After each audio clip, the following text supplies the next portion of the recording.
FireWire Mashup. Let's get into it, talk about the outline, the volume, what conditions this board is good for, and the style of surfer that this board will suit.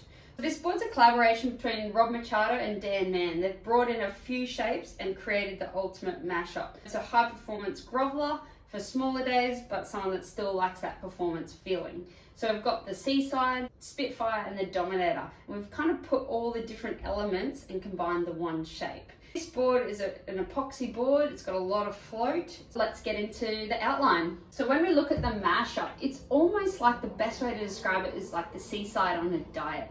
You've got quite medium to full rails, got wide point a little bit forward to center. That's going to help with volume under your chest for paddling into smaller waves, a little bit of support, and it slowly tapers off to the nose here. So what that does is, because it's slowly tapering off, you've got max volume all the way under here.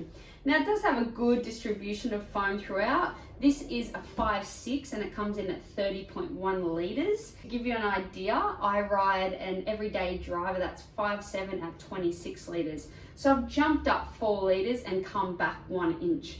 Smaller days, smaller board, but packed with volume. So I love a responsive performing shortboard. So this is my go-to for smaller days. We've got a swallowtail similar to the Seaside, but it's a little bit more refined. It's pulled in and it's quite tapered here. And what you'll notice is on the mashup, you've got this step deck rail. So if you have a look at the base here, we run from quite a medium to full rail, and then you jump down to here and it's kind of like this little step here. So what that does is you've got maximum volume throughout the board. You come back to the tail end where the party begins, and you've got a nice tapered rail. So what that's going to do is, because you've got maximum volume all throughout and then it cuts out into the rail, that's going to give you lots of float, but it's then going to allow you to turn when you want to. It's like the best of both worlds. You've got the foam under you, the float, and then you've got a nice tapered tail to help you perform like you want to do. We've also got a 5 fin setup. I have the old FCS2 plugs. The FireWires are now only futures, so keep that in mind when you're going to look at them.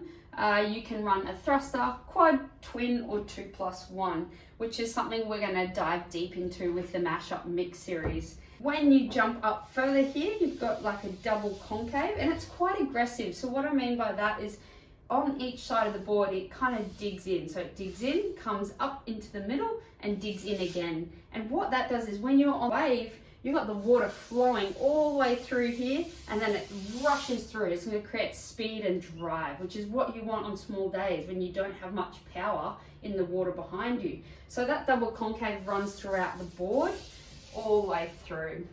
This board is going to really suit that performance style surfer, but for the smaller days, and give you an option for performing and having a lot of fun and whipping that tail around on weaker wave conditions. So that's the FireWire Mashup, collaboration of Dan Mann and Rob Machado. That's it for the FireWire Mashup. I hope that helps. I know that it can be a lot learning all this stuff, but yeah, hopefully you can get something out of it.